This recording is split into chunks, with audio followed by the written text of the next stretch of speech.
Okay, können Sie noch auf Escape drücken? The next speaker is Maximilian Schulz, and he will talk about the use of the Cercare Perfusion software for CNS tumors. So, good morning.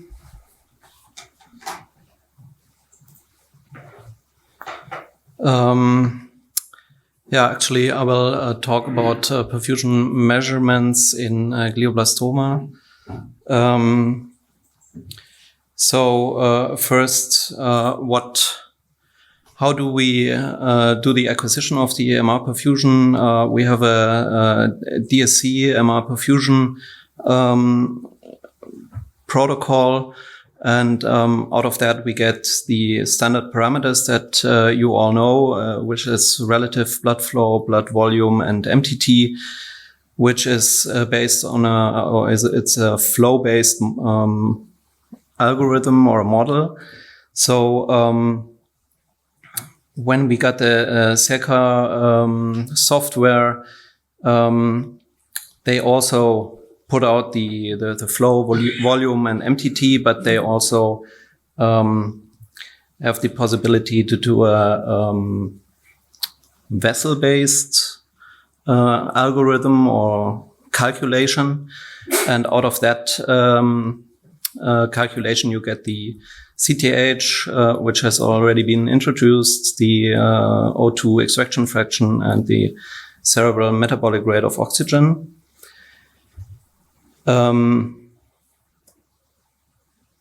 So this is what you get when you look at a patient with a glioblastoma.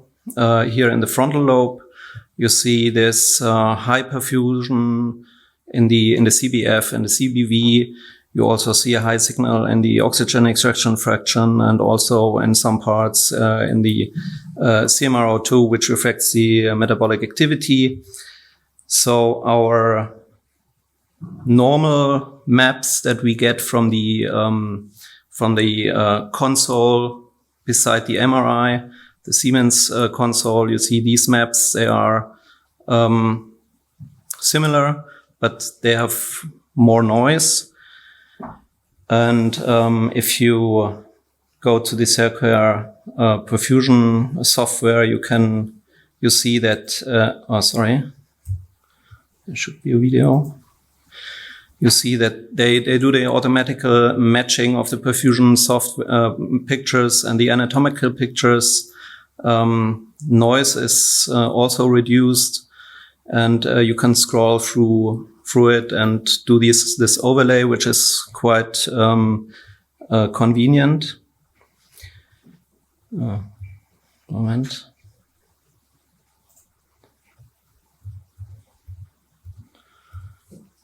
So what do we see with these new perfusion parameters?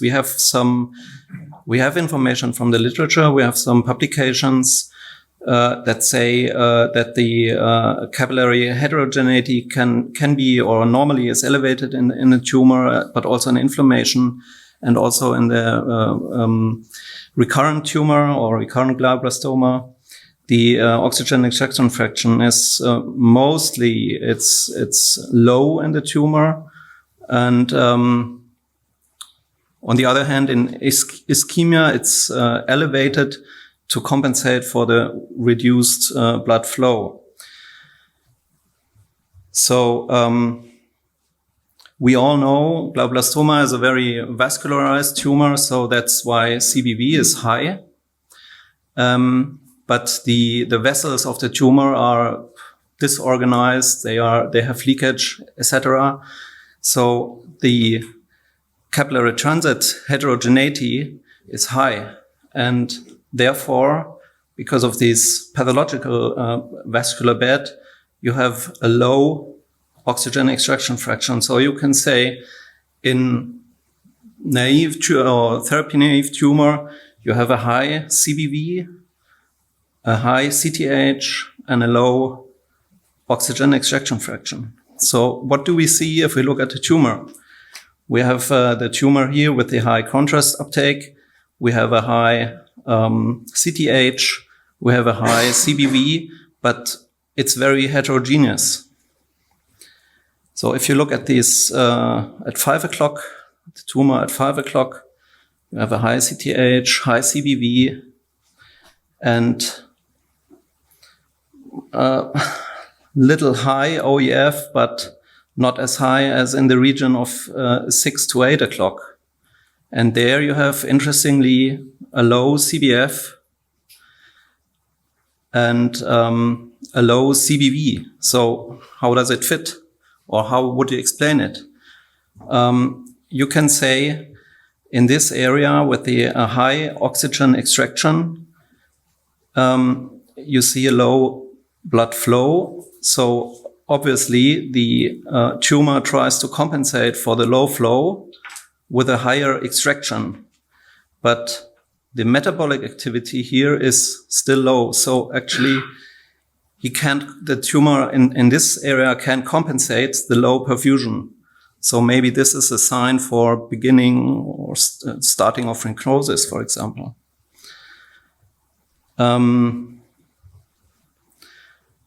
So I have a second case which shows therapy response. This patient had been multiple therapies before, and he started to progress in January this year. Then we started a C12 radiotherapy, which is a ion therapy in Marburg, and then we did a follow-up in May, which showed reduction of contrast uptake.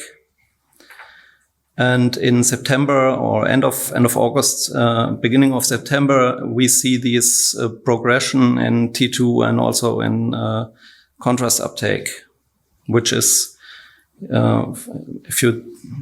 it's a progress, tumor progress, if you do the Raynaud criteria. So how does this look in the perfusion software? In the progress in January, we have a low CBV. We have a elevated extraction fraction of oxygen and also a little elevated CTH.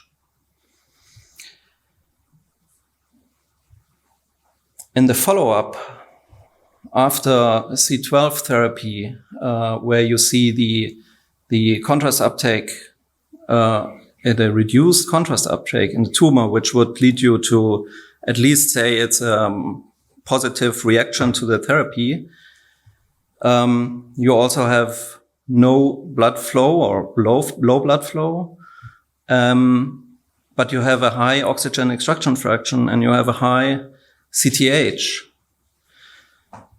which is known in literature to precede tumor progress. So maybe what we see here is, or do we see here the early signs of a tumor progress? Maybe yes. At least in the next control, we have the tumor progress. So maybe we can look a little bit into the future with these new maps. So we have here, if you look at the tumor, which takes up contrast in the edges, we have a high CBV and again a higher CTA, elevated CTH, which accounts for tumor. If you look at the edema zone here in the temporo-occipital lobe, you have a low CBV, a very high oxygen extraction fraction, and a high CTH. So why do we have the high CTH? On the one hand, it can be that it's the response to the radiotherapy. So we have an inflammation in the capillary bed with leakage or viscosity of the blood. And On the other hand, we can also, or additionally, we can have a compression effect of the edema on the vessels in this area. And because we have a low blood flow, brain the brain with the edema tries to suck up more oxygen out of this compromised vasculature. So that's my interpretation of the high oxygen extraction fraction in this edema zone.